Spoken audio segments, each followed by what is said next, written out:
belajar syahadat dulu deh. Apa sih belajar syahadat? Mas Fanani, apa Anda mengakui bahwa saya mengakui Anda kalau saya tidak mengakui dia? Ngerti maksudnya? Itu namanya syahadat. Apakah saya bisa disebut mengakui SBY kalau saya tidak mengakui ibunya SBY atau anaknya SBY? Apa saya bisa disebut mengakui SBY? Saya kalau mengakui SBY, saya harus mengakui semua unsur hidupnya SBY. Kalau saya mengakui Allah, asyhadu alla ilaha illallah, saya harus mengakui daun, itu ciptaan Allah. Maka saya harus berlaku baik sama daun itu. Saya harus mengakui cacing, saya harus mengakui ekologi, ekosistem, kosmologi, Pak Hidayat. Saya harus mengakui semuanya. Saya tidak boleh curi uang orang. Saya tidak boleh ambil itu harta di bumi seenak-enak saya. Saya tidak akan melakukan illegal logging karena saya bersyahadat. Orang sekarang bersyahadat tapi sesungguhnya menyakiti pihak yang disyahadati. Betul enggak? Betapa banyak kita sekarang menyakiti pihak yang kita syahadati, yaitu Allah Subhanahu wa Ta'ala. Bayangin seorang bupati beli rumah atau apartemen di Mekah supaya kalau dia umroh itu tidak perlu ke hotel. Dia sudah punya apartemen dan uangnya ini uang korupsi. Terus kira-kira perasaan Tuhan bagaimana? Dia bertamu ke rumah Tuhan, berumroh, pakai duit korupsi dan dia nyewa rumah di situ mencuri. Dengan uang mencuri. Itu kira-kira kalau Anda jadi Tuhan, Anda apakan dia? Kalau saya bertamu ke rumah Pak Hidayat dengan uang curian sehingga saya bisa berangkat ke Pak Hidayat, sepanjang Pak Hidayat tidak tahu bahwa itu uang curian, saya berani bertamu ke dia. Tapi kalau tuan rumahku adalah Allah, bagaimana mungkin Allah tidak tahu itu uang curian yang aku lakukan? Bagaimana mungkin aku mampu berangkat ke Mekah kalau itu saya pakai dengan uang curian? Itu namanya tidak bersyahadat. Jadi kita ini belajar syahadat dulu lah, kata Sabto Palon. Nah, kuncinya, kalau Anda masih menganggap bahwa Jawa sama Islam itu sesuatu yang bertentangan, maka Anda belum siap untuk membangun Indonesia kembali. Kalau Anda masih menganggap bahwa ilmu modern dan ilmu tradisional itu sesuatu yang bertentangan dan Anda tidak mampu mendamaikan di dalam akal pikiran Anda, maka Anda tidak siap untuk membangun Indonesia besok hari. Kalau Anda menganggap bahwa Mojopahit sama Demak itu dua hal yang bertentangan dan Anda tidak mampu menemukan inti dari cinta kasih perjumpaan di antara mereka, bahwa Demak tidak pernah menghancurkan Mojopahit, bahwa tidak pernah ada perang antara Demak lawan Mojopahit.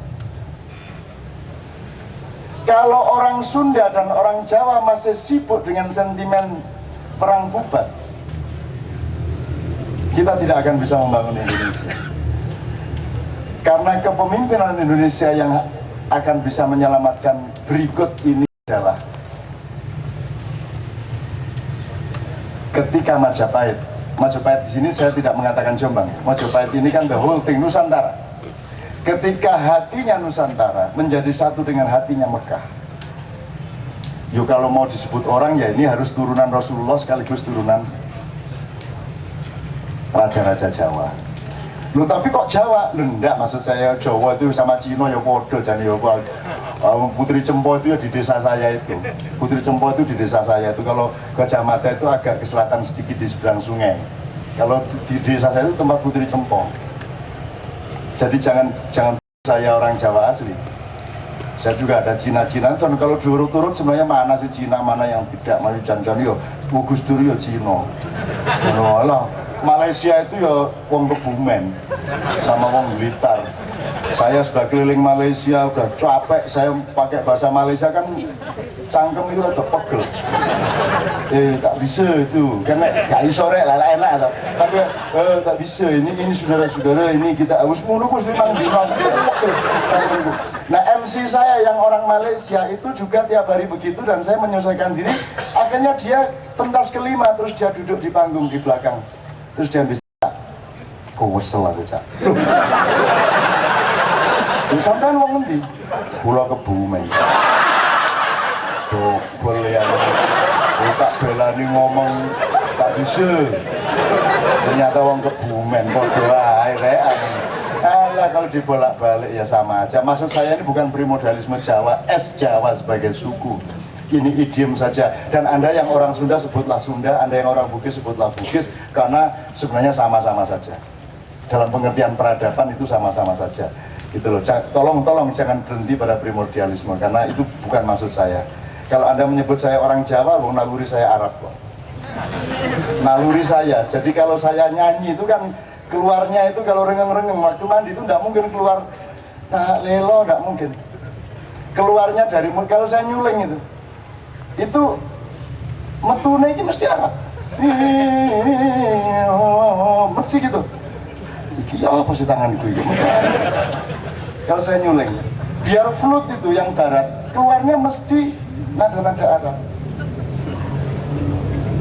Gitu loh. Jawa itu justru sesuatu yang saya pelajari kemudian ketika saya di Jogja, gitu loh teman-teman sekalian. Nah, jadi intinya teman sekalian, sebenarnya saya tidak peduli mau Indonesia akan punya presiden yang turunan Nabi Muhammad sekaligus turunan Raja Mojopahit, itu tidak penting. Kita ambil maknawiyahnya saja sebagaimana Muhammad tadi. Pokoknya yang bisa menyelamatkan Indonesia nanti adalah kepemimpinan yang punya 4 syarat. 1, secara profesional dia prigel, canggih, terampil. The whole thing, dia paham globalisasi, dia paham privatisasi, dia paham bahaya dan baiknya ini itu, dia profesional, manajemennya oke, penguasaan masalahnya oke. Dulu sudah saya ceritakan tentang gelas itu kan, bulan kemarin, bahwa kalau SBY gelas penuh, kalau diisi amber.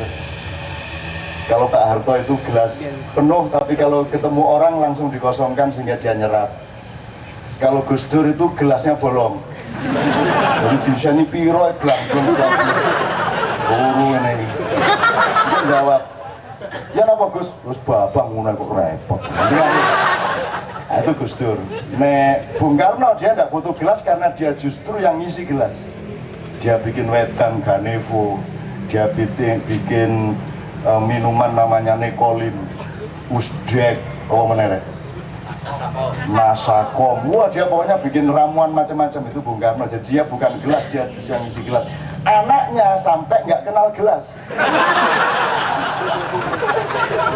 Wes, angel lagi mau diisi apa nggak tahu kita udah. Wong dia nggak punya gelas ya, gitu, dan nggak pernah kenal gelas, jadi ya susah banget sudah. Ya sudahlah, ya apa-apa lah gitu. Nah, kalau Habibie baru mau nyentuh gelas sudah nggak jadi presiden lagi kan gitu kan. Si kait katanya ini lo wis kata di presiden, wes akhirnya saiki lah kait ketemu SBY gitu. Nah, kalau Pak SBY ini gelasnya penuh dan sebenarnya dia harus belajar kepada Pak Harto, karena dalam teori Al-Quran semakin engkau banyak mendengarkan, semakin engkau mampu melihat. Kadar mendengarkan berbanding lurus dengan kemampuan melihat. Kalau engkau ingin mempelajari masyarakat, mengetahui masyarakat, mengetahui rakyat, engkau harus mendengar sebanyak-banyaknya. Sami'un baru basir. Itu teorinya seperti itu. Jadi ketika dulu Gus Dur digugat mau jadi presiden tapi tidak bisa melihat, itu saya ketawa, sebenarnya tidak apa-apa kalau buta. Cuman kalau sudah tidak bisa ngelihat tapi juga tidak mau dengerin, lah itu celaka betul kita. Gitu loh. Gitu ya teman-teman sekalian. Nah, intinya pokoknya kita ambil aja bahwa 4 syarat ini kita lakukan aja lah, nggak usah nunggu pemimpin siapa-siapa, yang penting kita melakukan gitu aja. Pertama, manajemennya mesti oke dong, jangan pakai jeragan-jeragan lagi, mesti rasional, sistemnya mesti baik, konstitusinya mesti beres. Amandemen UUD 45 ya dilihat bukan pro, bukan kontra terhadap amandemennya, tapi terhadap substansinya apa, kan begitu. Itu namanya manajemen akal sehat. Nomor 2, kalau pakai teori yang bulan lalu kita omongkan, Satrio Pinandito Sinisihan Wahyu. Jangan diperhatikan ini bahasa Jawa atau bukan, kita ambil maknanya saja, bahwa dia harus satria. Satria itu ya kalau diundang untuk interpelasi harus datang. Kalau enggak satria namanya. Jangan cuma ngutus Hasan Wirayuda sama 1-2 menteri lain.